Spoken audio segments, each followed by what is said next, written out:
ഇന്ന് നമ്മൾക്ക് വഴുതനങ്ങ വെച്ചിട്ട് പെട്ടെന്നൊരു ചമ്മന്തി ഉണ്ടാക്കിയാലോ. ഞാനിവിടെ നമ്മളെ വീട്ടിൽ തന്നെ ഉണ്ടായ ചെറിയ വഴുതനങ്ങയാണ് കേട്ടോ എടുത്തിട്ടുള്ളത്. നിങ്ങൾക്ക് ആ വലിയത് കിട്ടുവാണെങ്കിൽ അതാണ് കേട്ടോ നല്ലത്. അപ്പം ഞാനതൊക്കെ ഒന്ന് വട്ടത്തിൽ അരിഞ്ഞിട്ട് പിന്നെ കുറച്ച് വെളിച്ചെണ്ണ ഒഴിച്ച് അതിനകത്ത് ഫ്രൈ ചെയ്ത് എടുക്കുന്നുണ്ട് കേട്ടോ. ഒന്ന് പിന്നെ ചെറുതായിട്ടൊന്ന് ഷാലോ ഫ്രൈ ചെയ്ത് എടുത്താൽ മതി.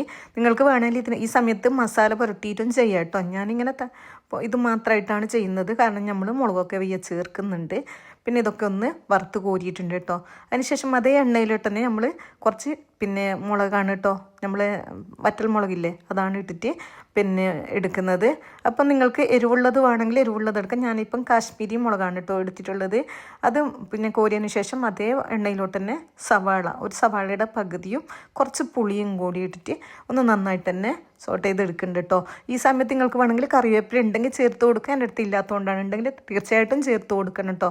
ശേഷം നമ്മൾക്ക് അതൊക്കെ ഒന്ന് കോരിയെടുത്തതിന് ശേഷം നമ്മുടെ വറ്റൽ മുളകില്ലേ അത് നമ്മുടെ മിക്സിയുടെ ജാറിലോട്ട് ഇട്ടിട്ട് ഒന്ന് ഇതേപോലെ ക്രഷ് ചെയ്തെടുക്കണം കേട്ടോ. ഒരുപാടങ്ങ് ഇതാവണ്ട, ഇതുപോലെ മതി. അതിനുശേഷം അതിനകത്തോട്ട് നമ്മുടെ ആ വാട്ടിയെടുത്ത സവാളയും പിന്നെ പുളിയും ചേർത്ത് കൊടുത്തിട്ട് ഒന്നുകൂടി ഒന്ന് കറക്കിയെടുത്തതിന് ശേഷം നമ്മുടെ ഈ വഴുതനയിലോട്ട് ഇത് ഇട്ട് കൊടുക്കുക കേട്ടോ. ആവശ്യത്തിനുള്ള ഉപ്പ് നോക്കിയിട്ട് ചേർത്ത് കൊടുത്താൽ മതി. പുളിയൊക്കെ നിങ്ങളുടെ ഇഷ്ടത്തിനനുസരിച്ച് കൂടുതലും കുറച്ചും ഒക്കെ ചേർത്ത് കൊടുക്കുക കേട്ടോ. ഇതിനകത്തോട്ട് ഇട്ടതിന് ശേഷം നന്നായിട്ട് തന്നെ കൈവച്ച് നമ്മൾ മൊത്തത്തിലൊന്ന് നിരടിയെടുക്കണം. നല്ല അടിപൊളി ചമ്മന്തിയാണ്.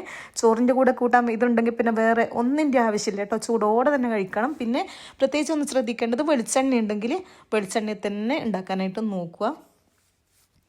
വെളിച്ചെണ്ണയിൽ ഉണ്ടാക്കുന്ന സമയത്താണ് കേട്ടോ ഇതിന് കൂടുതൽ ടേസ്റ്റ് കിട്ടുന്നത്. ലാസ്റ്റ് ടൈം കുറച്ച് പച്ച വെളിച്ചെണ്ണ കൂടി ചേർത്ത് കൊടുക്കുക. നല്ല സൂപ്പർ ടേസ്റ്റാണ്. നിങ്ങൾ എന്തായാലും ഉണ്ടാക്കി നോക്കാൻ മറക്കരുത് കേട്ടോ.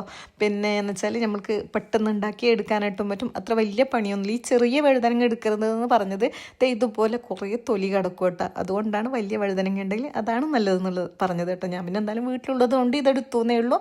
ഇതേപോലെ ഉരുട്ടി വെച്ച ഇത് ഒരുപാട് പേർക്ക് ചോറ് കഴിക്കാനായിട്ടും പറ്റും. നമുക്ക് ചോറിൻ്റെ കൂടെ വേറെ കറിയൊന്നും ആവശ്യമില്ല കേട്ടോ. എല്ലാവരും ട്രൈ ചെയ്ത് നോക്കാൻ മറക്കല്ലേ. നമുക്ക് എളുപ്പമല്ലേ ഉണ്ടാക്കിയെടുക്കാനായിട്ട്.